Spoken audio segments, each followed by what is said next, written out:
Digital प्रोडक्टसाठी विषय शोधण्यात माझा इतका वेळ गेला की मला असं वाटत होतं मी हे कंटिन्यू करू की सोडून देऊ. पण शेवटी मी माझा विषय पक्का केलाच. तो नक्की कोणता होता हे सांगते पुढे, त्यासाठी व्हिडिओ शेवटपर्यंत नक्की बघा. नमस्कार मंडळी, युट्यूब मॉनिटायझेशन चॅलेंजच्या डे 41 मध्ये तुम्हा सर्वांचं मनापासून स्वागत.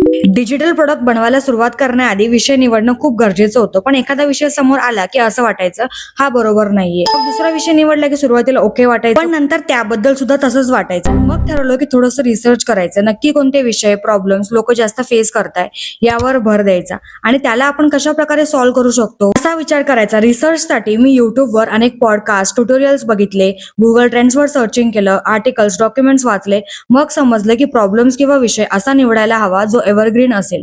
असं नाही की तो प्रॉब्लेम आज आहे पण फ्युचरमध्ये तो रेलिव्हेंट नसेल. यासाठी बराच वेळ लागला, पण हळूहळू डॉट्स कनेक्ट झाले. लक्षात आलं की विषय तर आपल्या इतक्या जवळ होता पण खूप दिवसापासून लक्षातच येत नव्हता.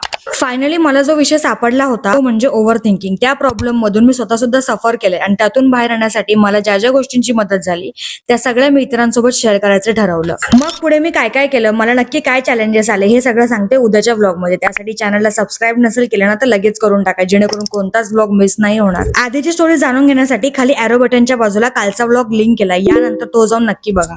व्हिडिओ आवडला असेल तर लाईक नक्की करा. पुन्हा भेटूयात नेक्स्ट ब्लॉग मध्ये उद्या संध्याकाळी 6 वाजता. तोपर्यंत स्वतःची काळजी घ्या.